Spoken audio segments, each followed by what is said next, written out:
فرمایا کہ اللہ نے فطرت کے اندر اپنی ذات کا اقرار رکھا ہے. چنانچہ حضور امام جعفر صادق رضی اللہ تعالیٰ عنہ، ان کے پاس ایک دہریہ آیا، ایتھیسٹ آیا، اس دور میں بھی تھے یہ، اور اب ان کی تاریخ پڑھیں 500 سال سے انہوں نے بڑی محنت کی ہے، اور اب انہوں نے جڑیں مضبوط کر لی. آپ کے شہر کراچی میں یہ مضبوط ہوتے چلے جا رہے ہیں. تو یہ بنیادی دلیل ہے، آپ یاد کیجئے، یاد رکھیے.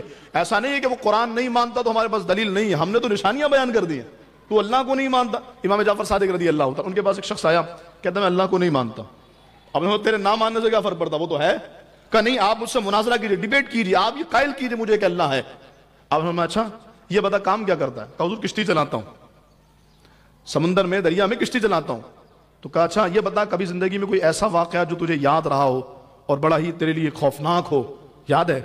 کہا حضور بہت سارے واقعات ہیں. نہیں، کوئی ایک ایسا واقعہ جس نے تجھے ہلا کر جھنجھوڑ کے رکھ دیا ہو.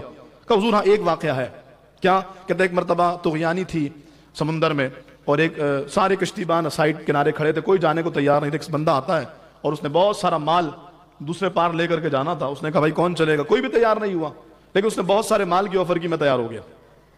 جب میں تیار ہوا، میں نے سامان رکھا، جیسے میں کشتی میں بیٹھا، ابھی میں کچھ ہی دور گیا تھا کہ سمندر کی موجوں نے تھپیڑے مارنا شروع کیے اور میری کشتی کو 2 ٹکڑے کر دیے، اور میری کشتی ختم ہو گئی، سامان ڈوب گئے. ایک تختے کا سہارا تھا، میں اس پر بیٹھ کر بڑی مشکل سے دریا پار کرنے، سمندر پار کرنے، کنارے لگنے کی کوشش کر رہا تھا.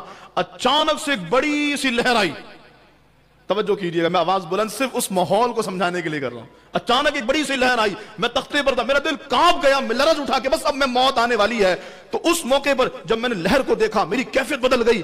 امام جعفر صاحب نے بس ٹھہر جا، بتا اس موقع پہ کوئی یاد آیا تھا؟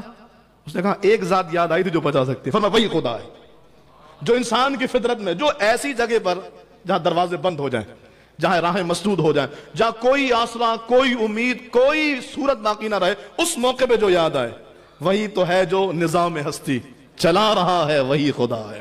انسان کی فطرت میں اللہ نے اپنی ذات کا اقرار رکھا.